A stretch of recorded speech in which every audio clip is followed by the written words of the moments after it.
أعوذ بالله من الشيطان الرجيم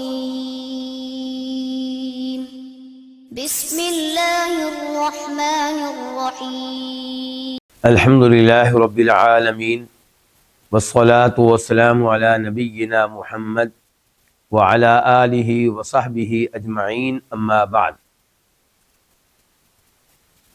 آج ہم ہیں الدرر البہیہ کے ساتھ، جس کے مؤلف ہیں امام شوکانی رحمہ اللہ، جو فوت ہوئے تھے 1250 ہجری میں، اور یمن کے بہت بڑے عالم دین تھے۔ یہ بہت بڑے فقیہ بھی ہیں، بہت بڑے مفسر بھی ہیں، بہت بڑے محدث بھی ہیں، بہت بڑے مورخ بھی ہیں۔ ہم پڑھ رہے تھے کہ کس موقع پہ بائع کو یا مشتری کو، بیچنے والے کو یا خریدنے والے کو بیع کو کینسل کرنے کا اختیار ملتا ہے۔ تو یہ سلسلہ جاری رہے گا۔ آج کے درس میں کہتے ہیں امام شوکانی وَيَثْبُتُ الْخِيَارُ لِمَنْ خُدِعَ، کہ جس کو بیع میں دھوکہ دیا جائے اسے اختیار ملے گا، یعنی کہ اختیار ملے گا کہ بیع کو جاری رکھنا ہے تو جاری رکھے، کینسل کرنا چاہے تو کینسل کر سکتا ہے۔ اور یہ جو اختیار ہے یہ 3 دن کے لیے ہے۔ 3 دن کے اندر اندر وہ فیصلہ کرے کہ اس نے بیع کو جاری رکھنا ہے یا اسے کینسل کرنا ہے۔ یہ جو اختیار 3 دن کا ہے، اس کا ثبوت ہمیں بہقی شریف سے ملتا ہے۔ لیکن سوال یہ ہے کہ اس کی کیا دلیل ہے کہ اگر دھوکہ دیا جائے تو جس کو دھوکہ ہوا ہے وہ بیع کو کینسل کرنے کا اختیار رکھتا ہے؟ تو یہاں پہ ہمارے سامنے 2 چیزیں ہیں۔ بسا اوقات ایسا ہوتا ہے کہ بیع کرتے ہوئے بائع اور مشتری میں سے ایک کہہ دیتا ہے کہ اگر بیع میں دھوکہ ہوا تو میں بیع کو کینسل کر دوں گا، تو اسے بیع کو کینسل کرنے کا اختیار اس لیے مل جائے گا کہ اس نے پہلے سے طے کر دیا تھا۔ اور اس بارے میں ایک حدیث بھی ہے جسے امام بخاری رحمہ اللہ روایت کرتے ہیں، اور اس کا نمبر ہے 2117 2117، اور اس میں عبداللہ بن عمر کہتے ہیں کہ نبی علیہ الصلوۃ والسلام کے پاس ایک آدمی آیا اور اس نے آپ کو بتایا کہ مجھے لوگ بیع میں دھوکہ دے دیتے ہیں۔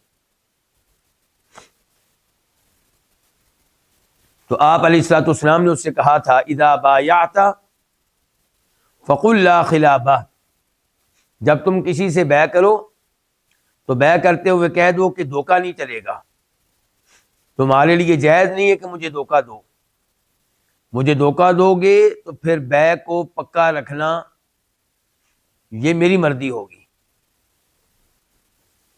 تو اس حدیث سے پتہ چلا کہ اگر بیع میں دھوکہ ہے اور بیع کرتے ہوئے طے کر لیا گیا تھا کہ اگر بعد میں پتہ چل گیا کہ بیع میں دھوکہ کیا گیا ہے تو جس کو دھوکہ دیا گیا ہے وہ اسے کینسل کر سکتا ہے، تو یہ چیز حدیث سے ثابت ہے۔ بیع کی دوسری شکل یہ ہو سکتی ہے کہ بیع کرتے ہوئے کسی نے یہ نہیں کہا تھا کہ اگر بیع میں دھوکہ ہوا تو میں بیع کو کینسل کر دوں گا، لیکن اس شکل میں بھی بیع کو کینسل کرنا درست ہوگا۔ کیوں؟ کیونکہ جو بیع ہوئی ہے یہ مسلمانوں والی بیع نہیں ہے۔ مسلمان سے بیع کرے تو دھوکہ نہیں دیا کرتا۔ اس بارے میں حدیث ہم پڑھ چکے ہیں، میں دوبارہ آپ کے سامنے رکھ دیتا ہوں۔ وہ حدیث جس کو روایت کرتے ہیں عقبہ بن عامر الجہنی رضی اللہ تعالی عنہ کہ المسلم اخو المسلم، مسلمان کا بھائی ہے، ولا يحل لمسلم باع من اخیہ بیعا فیہ عیب الا بینہ لہ، کہ جب کوئی مسلمان اپنے مسلمان بھائی کو کوئی ایسی چیز بیچے جس میں کوئی عیب ہو، اس کو چاہیے کہ وہ عیب اس کے سامنے واضح کرے۔ تو مسلمان کا مسلمان سے اس طرح بیع کرنا کہ دھوکہ، عیب موجود ہے پھر بھی چھپا رہا ہے، عیب موجود ہے پھر بھی ظاہر نہیں کر رہا، تو یہ مسلمانوں والی بیع نہیں ہے۔ تو اس بنیاد پہ جس کے ساتھ دھوکہ ہوا ہے اسے بیع کینسل کرنے کا اختیار ملے گا، کیونکہ اللہ تعالیٰ نے قرآن حکیم میں کہا ہے کہ لا تأکلوا اموالکم بینکم بالباطل الا ان تکون تجارتا عن تراض منکم، کوئی مسلمان کسی دوسرے مسلمان کا مال نہ کھائے، ہاں اگر آپس میں بیع ہو رہی ہے، تجارت ہو رہی ہے اور تجارت پہ دونوں راضی ہیں، تو اس طریقے سے مال پرافٹ کی شکل میں ادھر جاتا ہے یا ادھر جاتا ہے تو یہ ٹھیک ہے، یہ جائز ہے۔ تو یہاں پہ کہا گیا ہے کہ بنیادی شرط کیا ہے؟ دونوں کیا ہوں؟ دونوں کیا ہوں؟ راضی ہوں، بائع اور مشتری دونوں اس بیع پہ راضی ہوں۔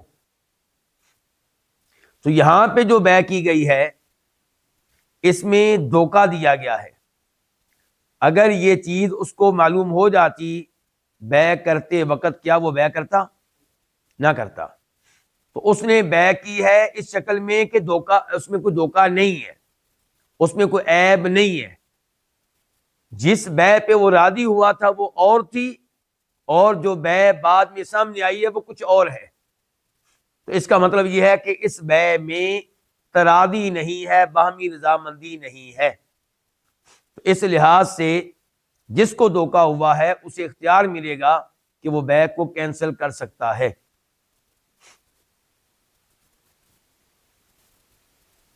آج کے درس کا دوسرا حصہ، امام شوکانی کہتے ہیں او باع قبل وصول سوقی، اگر کوئی بیع کرتا ہے مارکیٹ میں، منڈی میں پہنچنے سے پہلے، تو اسے بھی بیع کو کینسل کرنے کا اختیار حاصل ہے۔ ایک آدمی سامان لے کر آیا بیچنے کے لیے شہر میں، اور شہر میں وہ ابھی داخل نہیں ہوا تھا کہ شہر کے کچھ لوگ باہر آ کر اسے ملے اور اس سے کہا کہ یہ سامان ہمیں بیچ دو، اور بتایا کہ بازار میں ریٹ یہ ہے، جبکہ جھوٹ بول رہے تھے، بازار میں ریٹ تو اچھا ہے، یہ بہت ہلکا ریٹ لگا رہے تھے۔ اور انہوں نے اور بھی اس قسم کی گفتگو کی جس کی وجہ سے وہ آنے والا سستے داموں بیچنے پہ مجبور ہو گیا۔ مثال کے طور پہ انہوں نے کہا کہ اچھا آپ یہ سامان لے کر آئے ہیں، یہ تو پہلے نہیں بک رہا شہر میں، پہلے لوگ کافی پریشان ہیں۔ تو انہوں نے کہا کہ یہ تو کام خراب ہے، سامان ہمیں واپس لے جانا پڑے گا۔ تو انہوں نے اس خوف سے کہ ہمیں شدید نقصان ہوگا ان کو بہت ہی سستے داموں بیچ دیا۔ بعد میں جب وہ خود شہر میں آئے، مارکیٹ میں گئے، منڈی میں گئے، پتہ چلا صورتحال تو کچھ اور ہے۔ تو اب کیا بیع کو کینسل کرنے کا اختیار ملے گا اسے جو یہ سامان لے کر آیا ہے؟ تو امام شوکانی کہہ رہے ہیں اسے یہ اختیار ملے گا۔ اس بارے میں حدیث آپ کے سامنے رکھنا چاہوں گا، امام مسلم رحمہ اللہ روایت کرتے ہیں، حدیث کا نمبر ہے 1519، 1519، راوی ہیں ابو ہریرہ رضی اللہ تعالی عنہ، کہ فرمایا نبی علیہ الصلوۃ والسلام نے لا تلقبوا الجلبہ، باہر سے آنے والے سامان کو آگے جا کر مت ملو، یعنی کہ جو لوگ باہر سے سامان لے کر آ رہے ہیں انہیں شہر سے باہر جا کر مت ملو۔ فمن تلقاہ فاشتری منہ، تو جو ایسا سامان خرید لے شہر سے باہر جا کر، فَإِذَا أَتَى سَيِّدُهُ السُّوقَ، جب اس سامان کا مالک مارکیٹ میں آئے، فَهُوَ بِالْخِيَارِ، اسے اختیار ملے گا بیع کو جاری رکھنے کا یا بیع کو کینسل کرنے کا۔ یہاں پہ علماء کرام کے دو موقف ہیں کس مسئلے میں؟ اس مسئلے میں کہ باہر سے کچھ سامان لے کر آیا اور شہر کے کچھ لوگوں نے شہر سے باہر جا کر اس سے یہ سامان سستے داموں خرید لیا۔ اب اس بیع کا کیا حکم ہے؟ اس میں دو رائے پائی جاتی ہیں۔ ایک رائے یہ ہے کہ یہ بیع مردود ہے، غلط ہے، جس نے بیع کی ہے گنہگار ہے اور اس نے دھوکہ دیا ہے۔ یہ موقف ہے امام بخاری رحمہ اللہ کا۔ وہ صحیح بخاری میں کہتے ہیں بیعہ مردود، یہ بیع کیا ہے؟ مردود ہے، ناقابل قبول ہے۔ لأن صاحبہ عاص آثم، کیونکہ یہ سامان خریدنے والے نے دھوکہ دیا ہے تو وہ گنہگار ہے، نافرمان ہے۔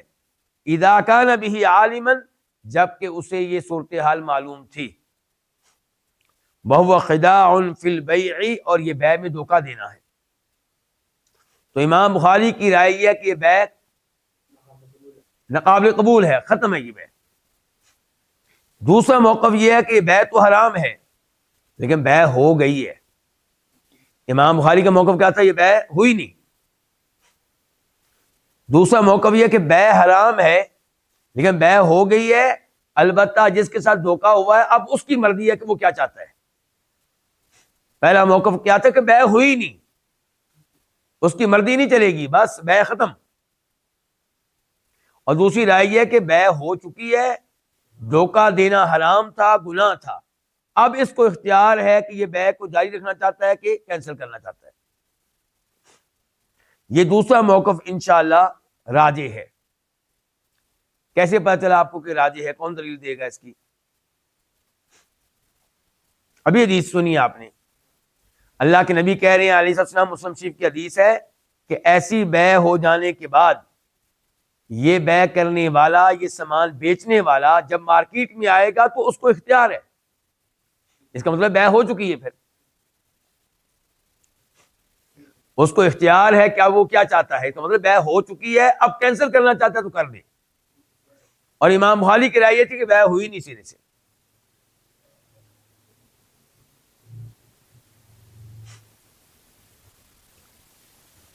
تو ہم نے آج کے درس کے کتنے مسئلے پڑھ لیے؟ 2۔ تیسرے نمبر پہ وَلِكُلٍّ مِّنَ الْمُتَبَايِعَيْنِ بَيْعًا مَنْهِيًّا عَنْهُ الرَّدُّ،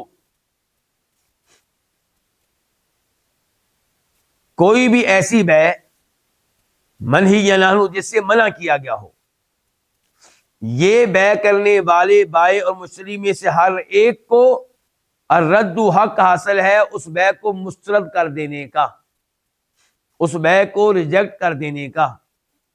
کوئی بھی ایسی بیع جس سے شریعت نے منع کیا تھا، ان دونوں نے کر لی ہے، کرنے کے بعد ان دونوں میں سے کوئی بھی اس بیع کو کینسل کر سکتا ہے۔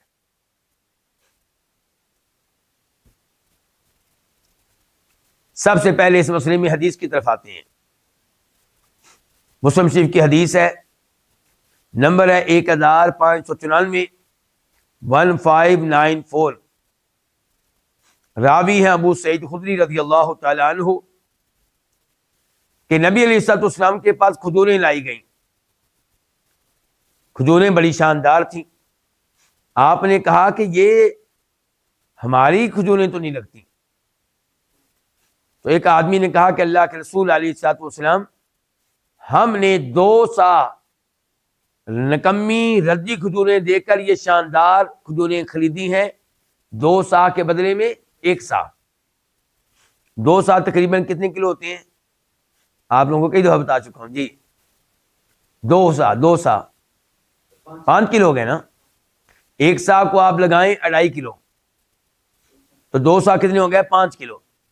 تو ہم نے نکمی 5 کلو کھجوریں دے کر یہ اچھی 2.5 کلو کھجوریں خریدی ہیں۔ اچھا، اب شریعت کا اصول کیا ہے کہ کھجوروں کی بیع جب کھجوروں سے ہو تو کیا ہونا چاہیے؟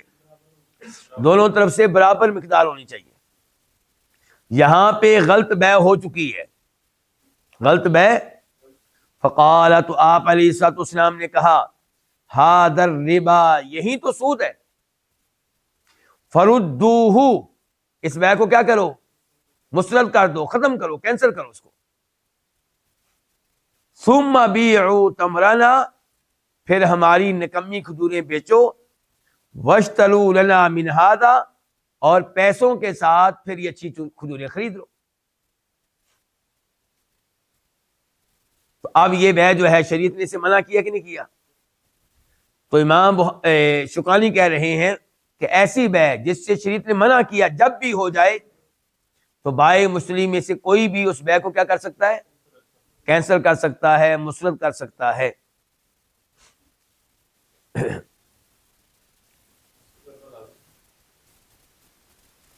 ہاں جی، اب یہ سوال ہے تو یہاں پہ ہم امام شوکانی ہی کی طرف چلتے ہیں۔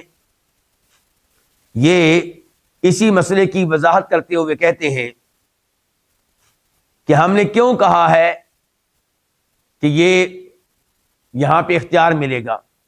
ہم نے کیا کہا؟ یہاں پہ کیا ملے گا؟ اختیار ملے گا، جبکہ صورتحال سے تو لگ رہا ہے اختیار نہیں ہے بلکہ ریجیکٹ ہی ریجیکٹ ہے۔ تو ہم اس مسئلے کو پھر یہاں کیوں لے کر آئے؟ ہمارا ابھی تو موضوع چل رہا ہے اختیار کا، کہ کب اختیار ملے گا بیع کو جاری رکھنے کا یا کینسل کرنے کا۔ ہماری گفتگو تو یہ ہو رہی تھی، اور بیچ میں مسئلہ ہم یہ لے آئے ہیں کہ ایسی بیع جس سے منع کیا گیا ہو، یہ بیع کر لینے والے بائع مشتری میں سے ہر ایک کو حق ہے رد اسے ریجیکٹ کرنے کا۔ تو امام شوکانی کہتے ہیں اس بات کی وضاحت کرتے ہوئے کہ جس بیع سے شریعت نے منع کیا ہے، اب دیکھنا پڑے گا کہ وہ ممانعت کس حد تک شدید ہے یا نرم ہے۔ اگر ممانعت ایسی ہے جس سے پتہ چلتا ہے کہ ایسی بیع ہو جائے تو وہ بیع فاسد ہوگی، وہ بیع باطل ہوگی، تو ایسی بیع کا ہونا نہ ہونا برابر ہے۔ تو پھر یہاں پہ اختیار سے مراد کیا ہے؟ یہاں پہ اختیار کا مطلب یہی ہے کہ ریجیکٹ کر دینا۔ اور اگر شریعت نے منع کیا کسی بیع سے، لیکن وہ ممانعت ایسی نہیں ہے کہ جس کی وجہ سے ہم یہ فتویٰ لگائیں کہ بیع فاسد ہو چکی، بیع باطل ہو چکی، لیکن بہرحال بیع ایسی شکل میں ہوئی ہے جس شکل سے شریعت نے منع کیا تھا، تو یہاں پہ ان میں سے ہر ایک کو حق ملے گا بیع کو کینسل کرنے کا یا جاری رکھنے کا، کیونکہ ترازی مکمل طور پہ موجود نہیں ہے، باہمی رضامندی مکمل طور پہ موجود نہیں ہے۔ اب اگر ان میں سے کوئی بھی اعلان کرتا ہے کہ میں اس کے اوپر راضی نہیں ہوں، تو تراضی جو ہے، باہمی رضامندی کی شرط جو ہے، اس کا مطلب ہے وہ موجود نہیں ہے، تو وہ بیع کیا، اس بیع کو کینسل کرنے کا اختیار ملے گا۔ آج کے درس کا چوتھا حصہ، چوتھا مسئلہ، امام شوکانی کہتے ہیں وَمَنِ اشْتَرَىٰ شَيْئًا لَمْ يَرَهُ فَلَهُ رَدُّهُ إِذَا رَآهُ، کہ جب کوئی آدمی کوئی ایسی چیز دیکھے جس کو اس نے پہلے نہیں دیکھا تھا، یہ کہ جو آدمی کو ایسی چیز خرید لے جس کو پہلے دیکھا نہیں تھا، دیکھنے سے پہلے خرید لی، فَلَهُ رَدُّهُ، وہ اس کو مسرد کر سکتا ہے اذا رآہ، جب اس کو دیکھ لے۔ کیوں جی؟ اس کی کیا دلیل ہے؟ اس کی یہی دلیل ہے کہ بیع میں کس چیز کا پایا جانا ضروری ہے؟ باہمی رضامندی، بائع بھی راضی ہو، مشتری بھی راضی ہو۔ یہاں پہ وہ راضی تھا اس چیز کے اوپر کیونکہ اسے اس چیز کی خوبیاں بتائی گئی تھی، جب وہ چیز دیکھی تو اس میں وہ خوبیاں موجود نہیں تھی۔ اب جو صورتحال سامنے آئی ہے اس کے اوپر وہ راضی نہیں ہے، تو اس لیے اس کو اختیار ملے گا اس بیع کو رد کرنے کا۔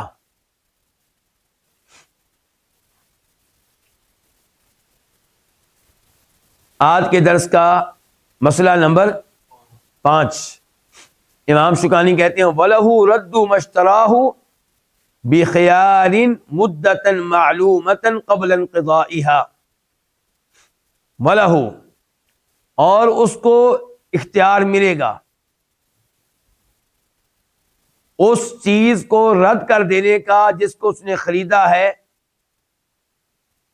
مدت مقررہ تک اختیار کی شرط پہ۔ کیا مطلب ہے جی اس کا؟ چیز خریدی، گاڑی خریدی، اور طے یہ کیا تھا کہ میں 1 مہینہ چلاؤں گا، 1 مہینہ تک مجھے اختیار دو، میں چاہوں تو اس بیع کو کینسل کر دوں۔ شریعت اتنا لمبا چوڑا اختیار نہیں دیتی، لیکن دونوں راضی ہو جائیں تو شریعت کی طرف سے اجازت ہے۔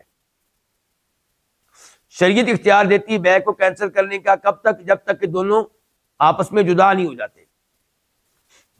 بائع اور مشتری نے، ایک آدمی نے گاڑی بیچی، دوسرے نے خریدی، بیع ہونے کے باوجود دونوں اکٹھے ہیں، الگ نہیں ہو رہے، 1 گھنٹہ 2 گھنٹے 3 گھنٹے 4 گھنٹے 5 گھنٹے 10 گھنٹے، ان 10 گھنٹوں میں ان میں سے کوئی بھی کسی بھی وقت اس بیع کو کینسل کر سکتا ہے بغیر کسی وجہ کے۔ لیکن الگ ہو گئے تو بیع پکی ہوگی، اب کسی کو بھی بیع کینسل کرنے کے اختیار نہیں ہے، الا یہ کہ دھوکہ ہوا ہو یا کوئی عیب نکل آئے، کوئی بات ہو جائے تو الگ بات ہے۔ اب جو ابھی ہمیں مسئلہ پڑا ہے، اس میں امام شوکانی یہ فرما رہے ہیں کہ بیع کی ایک شکل یہ ہوتی ہے کہ بیع آپ نے کر لی، لیکن بائع یا مشتری، خریدنے والا یا بیچنے والا، ان میں سے کوئی یہ کہہ دیتا ہے کہ میں بیع اس شرط پہ کروں گا کہ آپ مجھے اختیار دیں 1 دن کے لیے، 5 دن کے لیے، 10 دن کے لیے، مہینے کے لیے، میں چاہوں گا تو بیع کو پکا کر لوں گا، چاہوں گا تو اس کو کینسل کر دوں گا۔ تو یہ کہتا ہے ٹھیک ہے جی، میں نے آپ کو اختیار دے دیا مثال کے طور پہ 3 دن کے لیے یا 10 دن کے لیے، اس پہ اتفاق ہو گیا، تو پھر ان 3-10 دنوں میں اس کو اختیار ہوگا بیع کو ریجیکٹ کرنے کا جس نے وہ چیز خریدی ہے۔ ٹھیک ہو گیا؟ کہتے ہیں وَلَهُ، اور اس کو اختیار ملے گا رَدُّ مَشْتَرَاهُ، اس چیز کو مسرد کر دینے کا، ریجیکٹ کر دینے کا جس کو خرید چکا ہے، لیکن خریدا ہے بخیار، اختیار کی شرط پہ، اور اختیار کتنا؟ مدت معلومہ، اختیار اتنی مدت کا جس پہ دونوں کی بات ہوئی، جو واضح ہے، مقرر ہے۔ اچھا، اس کو جو اختیار ہے اس بیع کو رد کرنے کا، یہ کب تک ہے؟ قبل انقضائها، جو مدت مقرر ہوئی ہے اس کے ختم ہونے سے پہلے پہلے۔ مدت مقرر ہوئی مہینہ، اس نے خاموشی اختیار کی، گاڑی چلاتا رہا، اگلا مہینہ شروع ہو گیا، اب فون کر رہا ہے جی میں گاڑی واپس کرنا چاہتا ہوں، نہیں اب واپس نہیں ہوگی، اب مدت ختم ہو چکی ہے۔ یہ جو ابھی ہم نے مسئلہ پڑھا ہے، اس کی دلیل کیا ہے؟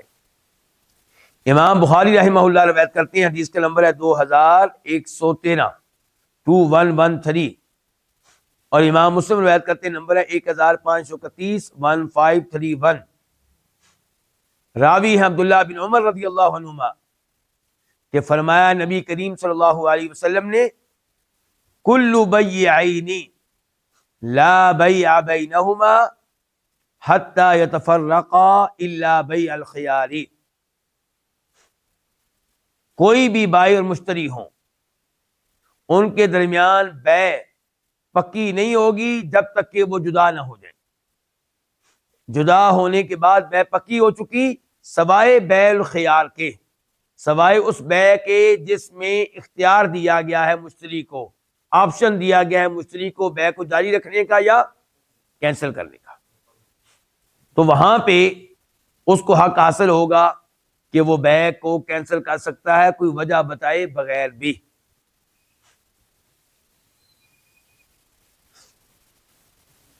آج کے درس کا مسئلہ نمبر 6، امام شوکانی کہتے ہیں وَإِذَا اخْتَلَفَ الْبَيِّعَانِ فَالْقَوْلُ مَا يَقُولُهُ الْبَائِعُ، جب اختلاف ہو جائے بائع اور مشتری میں، ایک چیز خریدنے والے میں اور بیچنے والے میں، تو اس کے قول کا اعتبار ہو، تو اس قول کا اعتبار ہوگا جو کون کہہ رہا ہے؟ بائع، بیچنے والا، بیچنے والے کے قول کا کیا ہوگا؟ اعتبار ہوگا، یعنی کہ مشتری کے قول کا اعتبار نہیں ہوگا۔ یہ تب ہے جب ثبوت موجود نہ ہو، جب گواہ موجود نہ ہو، جب لکھائی وغیرہ نہ کی گئی ہو۔ بیع کر لی، معاملہ لکھا نہیں گیا، بیع کر لی، لوگوں کو گواہ نہیں بنایا گیا، اب جھگڑا ہو گیا، اب کس کی بات مانی جائے گی؟ شریعت نے اصول دیا کہ اب یہاں پہ پھر بائع کی بات معتبر ہوگی۔ کیا دلیل ہے؟ حدیث ہے ہمارے پاس جسے روایت کرتے ہیں امام ابن ماجہ، اس کا نمبر ہے سنن ابن ماجہ میں 2186، 2186۔ ویسے یہ حدیث ابو داؤد شریف میں بھی آئی ہے، نسائی میں بھی آئی ہے۔ حدیث کچھ یوں ہے کہ عبداللہ بن مسعود رضی اللہ تعالیٰ عنہ نے اشعث بن قیس کو ایک غلام بیچا. کیا بیچا ہے؟ غلام بیچا ہے، سرکاری غلاموں میں سے غلام بیچا. فاختلفا فی الثمن، قیمت کے معاملے میں دونوں میں اختلاف ہو گیا. کون کون ہے بلا صحابی؟ عبداللہ بن مسعود اور اشعث بن قیس.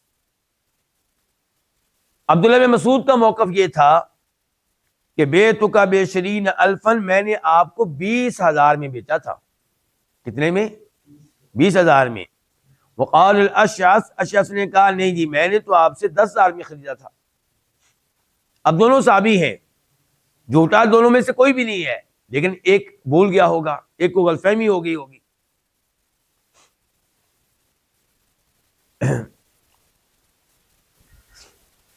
تو عبداللہ بن مسعود کہنے لگے رضی اللہ تعالیٰ عنہ، ان شئت حدثتک بحدیث سمعتہ من رسول اللہ صلی اللہ علیہ وسلم یقول، اگر آپ چاہیں تو میں آپ کو ایک حدیث بتاؤں جو میں نے نبی علیہ الصلوۃ والسلام سے سنی تھی، آپ بیان کر رہے تھے.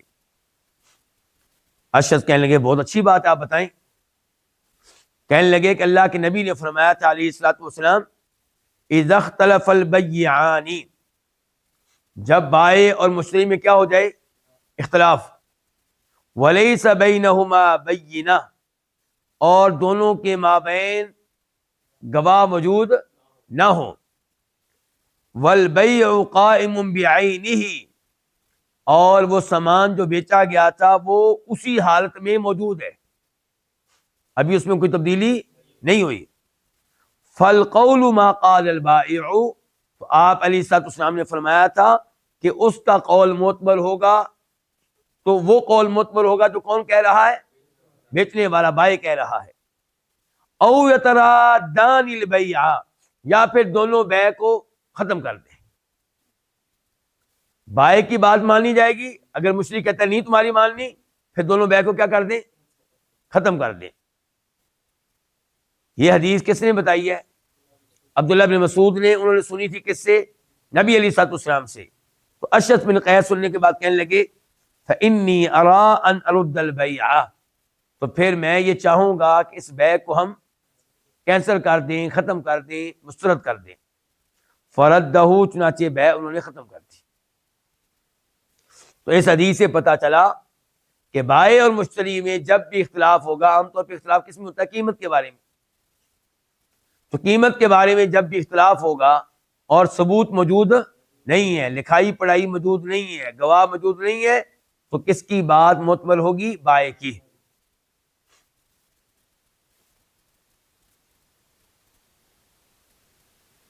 اس میں یہ بات بھی آ گئی کہ بائع مشتری میں اختلاف ہو جاتا ہے. مثال کے طور پہ مشتری کہتا ہے کہ جناب آپ کی گاڑی میں تو یہ عیب نکل آیا ہے، پتا چلا ہے کہ اس میں یہ مسئلہ تھا، یہ مسئلہ تھا. تو اب مشتری کو ثبوت دینا پڑے گا خریدنے والے کو کہ یہ عیب پہلے سے موجود تھا، کیونکہ بائع ہو سکتا ہے کہ یہ پہلے سے نہیں تھا، بعد میں ہوا ہے. تو اب شریعت کس کی بات مانے گی؟ بیچنے والے کی. مشتری کو دینا پڑے گا ثبوت. مثال کے طور پہ خریدنے والا وہ 2 مکینک لا سکتا ہے جو بتائیں گے کہ یہ عیب نیا لگ نہیں رہا، یہ تو 6 مہینے پرانا عیب لگ رہا ہے. تو اس قسم کا اگر کوئی ثبوت آ جائے پھر تو ٹھیک ہے. اگر کوئی ایسا ثبوت نہیں لایا جاتا تو پھر بات کس کی مانی جائے گی؟ بیچنے والے کی، بائع کی مانی جائے گی.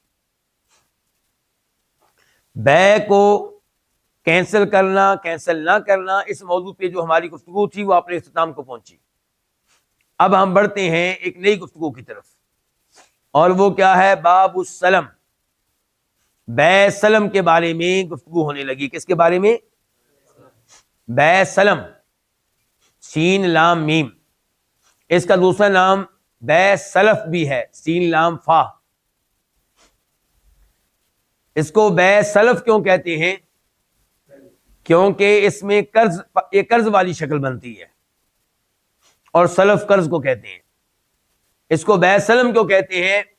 سلم تسلیم کرنا کو چیز، کیونکہ اس میں قیمت پہلے دی جاتی ہے، بیع سلم میں قیمت پہلے دی جاتی ہے، اور جس چیز کی بیع کر رہے ہیں، جو آپ خرید رہے ہیں، وہ بعد میں آپ کو ملے گی۔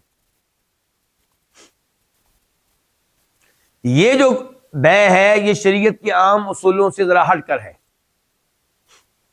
شریعت کا عام اصول کیا ہے کہ آپ وہ چیز نہیں بیچ سکتے جو آپ کے پاس موجود نہیں ہے۔ آپ وہ چیز نہیں بیچ سکتے جو آپ کے پاس موجود نہیں ہے۔ مثال کے طور پہ میرا یہ موبائل ہے، کسی ایک کو آپ میں سے پسند آ گیا، وہ مجھ سے بات نہیں کرتا، اپنے اس ساتھی سے بات کرتا جو پاس بیٹھا ہوا ہے کہ میں یہ موبائل خریدنا چاہتا ہوں۔ وہ کہتا ہے کتنے میں خریدو گے؟ کہتا ہے میں 1,00,000 روپے میں خرید لوں گا۔ اب یہ بیچنے والا کہتا ہے ٹھیک ہے، 1,00,000 روپے کا تمہارا ہو گیا، کل تمہیں مل جائے گا۔ اس کے بعد وہ میرے پاس آتا ہے اور مجھ سے اس موبائل کی بیع کرتا ہے۔ تو جب اس نے بیچا تھا، معاہدہ کیا تھا، تب اس کے پاس تھا یہ؟ کیا وہ اس کا مالک تھا؟ نہیں۔ تو شریعت نے ایسی بیع سے منع کیا ہے۔ بیع سلم اس قانون سے ذرا ہٹ کر ہے۔ اس میں آپ اس چیز کی بیع کرتے ہیں جو ممکن ہے کہ آپ کے پاس موجود ہی نہ ہو۔ تو یہ پھر کیسے جائز ہو گیا معاملہ، اور وہ جائز نہیں تھا؟ دونوں میں ایک بنیادی فرق ہے۔ جو چیز شریعت نے منع کی ہے وہ ایک متعین چیز ہے۔ کیا ہے؟ جس کی میں نے مثال کیا دی تھی، میرا موبائل۔ اسی بیع کو ذرا تبدیل کریں۔ آپ دکاندار کے پاس جاتے ہیں، آپ اس سے کہتے ہیں مجھے اس کمپنی کا یہ والا موبائل چاہیے، اس کا یہ ماڈل ہو، اس میں یہ خوبیاں ہوں۔ اب آپ کسی خاص موبائل کی بات کر رہے ہیں یا کوئی بھی موبائل ہو جس میں یہ خوبیاں پائی جاتی ہوں؟ کوئی بھی موبائل ہو۔ تو یہ جو کوئی بھی موبائل ہو اس میں خوبیاں پائی جاتی ہوں جو آپ نے بتا دی، جن کے اوپر آپ دونوں کا اتفاق ہو گیا، تو یہ چیز چاہے بیچنے والے کے پاس آج موجود نہ ہو، وہ اس کی بیع کر سکتا ہے۔ وہ اس کو فراہم کرنے کا ذمہ دار ہے اس مدت کے مطابق جو آپ دونوں کے ہاں طے ہوئی ہے۔ لیکن جو چیز منع تھی وہ ہے خاص چیز، میرے والا موبائل، میرے والا، میری گاڑی اور آپ اس کو بیچ رہے ہیں آگے۔ تو یہ کیسے ممکن ہے؟ یہ جائز نہیں ہے۔ لیکن کوئی بھی گاڑی جناب جو اس کمپنی کی ہو، اس کا یہ ماڈل ہو، اس کا یہ سفید رنگ ہو، وہ کسی کے ساتھ آپ بیع کریں، وہ آپ کو بیچے، وہ جائز ہے۔ تو یہ ہے بیع سلم، جس کا دوسرا نام کیا؟ بیع سلف۔ اب اسی کو ہم پڑھنے لگے ہیں۔ امام شوکانی کہتے ہیں ہوا ان یسلم رأس المال فی مجلس العقد على ان یعطیہ ما یتراضیان علیہ معلوما الی اجل معلوم۔ کہتے ہیں بیع سلم یہ ہے کہ ہوا وہ کون؟ مشتری، خریدنے والا رأس المال کس کو کہتے ہیں؟ قیمت، سرمایہ۔ ہوا ان یسلم رأس المال، وہ قیمت دے، وہ کیا دے؟ وہ قیمت دے یہ پہلی شرط ہے، قیمت دے، قیمت پہلے دی جا رہی ہے، فی مجلس العقد، اسی مجلس میں جہاں معاہدہ ہوا ہے، بعد میں نہیں، اسی مجلس میں۔ مطلب یہ بھی نہیں ہو سکتا کہ وہ کہے جی میں کل دے دوں گا آپ کو، اور موبائل تو آپ نے سال کے بعد دینے ہے نا جی، تو میں آپ کو پیسے کل دے دوں گا۔ نہیں، اسی مجلس میں۔ یا پھر بیع کو کیا کریں؟ کچا کریں، بیع کو ختم کریں، بیع بھی پھر کل ہی ہوگی، آج یوں سمجھے کہ بیع ہوئی نہیں ہے۔ تو بیع سلم میں کیا ہوگا؟ پہلے نمبر پہ یہ کہ خریدنے والا ان یسلم رأس المال، وہ قیمت دے رہا ہے، مال دے رہا ہے، کہاں؟ فی مجلس العقد، معاہدے والی مجلس میں، اعلی اس شرط پہ کہ ان یعطیہ، کہ وہ اس کو دے گا۔ کون دے گا؟ ہاں بیچنے والا بھائی، بالکل، وہ اس کو دے گا ما یتراضیان علیہ، وہ چیز جس پہ یہ دونوں راضی ہو رہے ہیں، اتفاق کر رہے ہیں، معلوماً، اس حال میں کہ وہ چیز معلوم ہوگی، یعنی کہ گاڑی، اور یہ اس کے اوصاف، یہ اس کی کوالٹیاں، یہ اس کی خوبیاں، الی اجل معلوم، ایک وقت مقررہ تک۔ نمبر ایک قیمت دے دی گئی ہے، نمبر دو قیمت دی گئی ہے اسی مجلس میں جہاں پہ کیا ہوا ہے، معاہدہ ہوا ہے۔ تو کیا ہو رہا ہے جناب، مشتری قیمت دے رہا ہے کس مجلس میں جہاں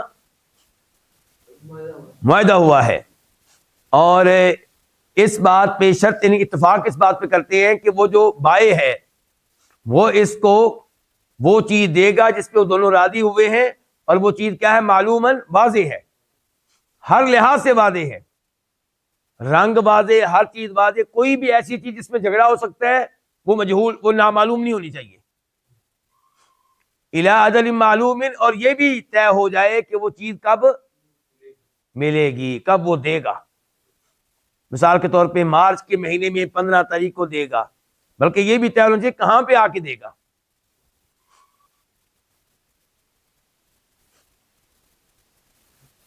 اس کی دلیل کیا ہے، یہ بیع کہاں سے آئی ہے، یہ اجازت؟ امام بخاری ایک حدیث روایت کرتے ہیں جس کا نمبر ہے 2125، 2125، اور امام مسلم اس کو روایت کرتے ہیں، نمبر ہے 1604، 1604۔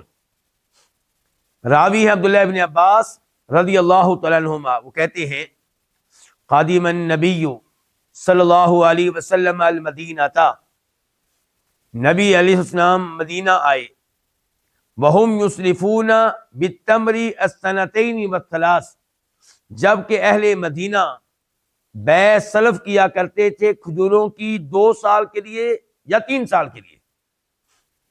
قیمت میں آپ کو آج دے رہا ہوں، یہ کھجور مثال کے طور پہ اجوا کھجور، کھجور نہیں، کھجور کی قسم بھی بتائیں، ورنہ کل کو جھگڑا ہو جائے گا کون سی کھجور، یہ کہے گا میرا مطلب تھا وہ کھجور، وہ کہے گا میرا مطلب تھا یہ کھجور۔ تو کھجوریں اجوا مثال کے طور پہ 100 کلو، مثال کے طور پہ 2 سال کے بعد فلاں مہینے کی فلاں تاریخ کو آپ مجھے دیں گے، تو ایسی ہم بیع کیا کرتے تھے۔ فقال، تو آپ علیہ الصلوۃ والسلام نے خبردار کیا اور کہا، من اسلف فی شیء، جو کسی چیز کی بیع سلف کرے، بیع سلف کس کو کہتے ہیں، ایڈوانس، قیمت پہلے دے، ففی کیل معلوم، تو یہ بیع سلف ایک متعین ماپ میں ہونی چاہیے، ماپ طے ہو، ووزن معلوم، اور اس کا وزن معلوم ہونا چاہیے، یا ماپ معلوم ہو یا وزن معلوم ہو، الی اجل معلوم، اور اس کا وقت بھی معلوم ہونا چاہیے۔ تو اس حدیث سے پتہ چلا کہ بیع سلم کیا ہے، جائز ہے۔ بلکہ جو دیگر روایات آتی ہیں اس موضوع کے اوپر، اس میں یہ بھی آتا ہے کہ صحابہ کرام سے پوچھا گیا کہ جن لوگوں کے ساتھ آپ ایسی بیع کیا کرتے تھے،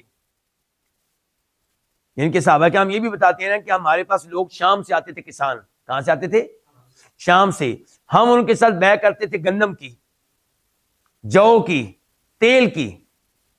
تو صحابہ کرام نے پوچھا کہ کیا آپ ان لوگوں سے یہ سوال کرتے تھے کہ تم لوگوں کی کوئی فصل ہے بھی یا نہیں، تمہارا کوئی باغ ہے بھی یا نہیں؟ کہتے نہیں، ہم یہ ان سے نہیں پوچھتے تھے۔ اس کا مطلب ہے کہ اس شامی کسان نے وہ گندم مہیا کرنی ہے، چاہے خود بوئے یا کسی اور سے خرید کے لا کر دے دے، جو، گندم، تیل، ایسے ہی۔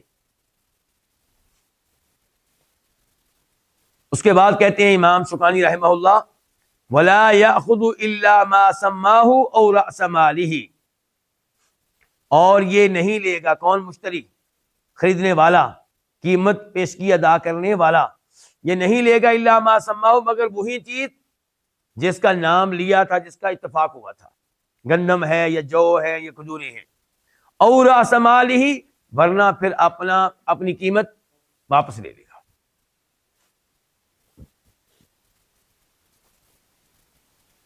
ولا يتصرف فیہ قبل قبضہ، اور یہ اس میں کوئی تصرف نہیں کرے گا اس کو قبضے میں لینے سے پہلے، کیا مطلب؟ جس چیز کی بیع کر رہا ہے، خرید رہا ہے، وہ اس کے پاس ابھی آئی نہیں ہے، اپنے قبضے میں آنے سے پہلے اس میں کوئی تصرف نہیں کر سکتا. تصرف کیسے کرے گا؟ وہ تو ابھی آئی نہیں، یعنی کہ آگے کسی اور سے معاہدہ کر چکا ہو. میرا موبائل آ رہا ہے، وہ چل پڑا ہے کراچی سے، ٹھیک ہے، بتائیں کتنے میں لیں گے آپ مجھ سے؟ نہیں، کوئی کچھ بھی نہیں کرنا، نہ آگے کوئی چیز بیچنی ہے، نہ کوئی چیز آگے ہبہ کرنی ہے، جب تک کہ وہ چیز آپ کے قبضے میں نہ آ جائے. اس کی کیا دلیل ہے؟ اس کی دلیل وہ احادیث ہیں جن میں اللہ کے نبی علیہ السلام نے غلے کی بیع غلہ قبضے میں آنے سے پہلے کرنے سے منع کیا ہے. بلکہ ایسی روایات بھی ہم پڑھ چکے ہیں پہلے جن میں آپ نے کہا کہ کوئی بھی چیز جس کی آپ نے بیع کی ہے، کسی کے ساتھ خرید رہے ہیں آپ کسی سے، وہ جب تک آپ کے قبضے میں نہ آ جائے آپ اس کو آگے بیچ نہیں سکتے. یہیں پہ آج کے درس کا اختتام کرتے ہیں. اللہ رب العزت سے دعا کرتے ہیں کہ اللہ تعالی ہمیں حرام و حلال کے یہ مسائل سیکھنے کی توفیق دے اور اس میں حرام سے بچنے کی توفیق دے، حلال کو اپنانے کی توفیق دے. وآخر دعوانا الحمدللہ رب العالمین.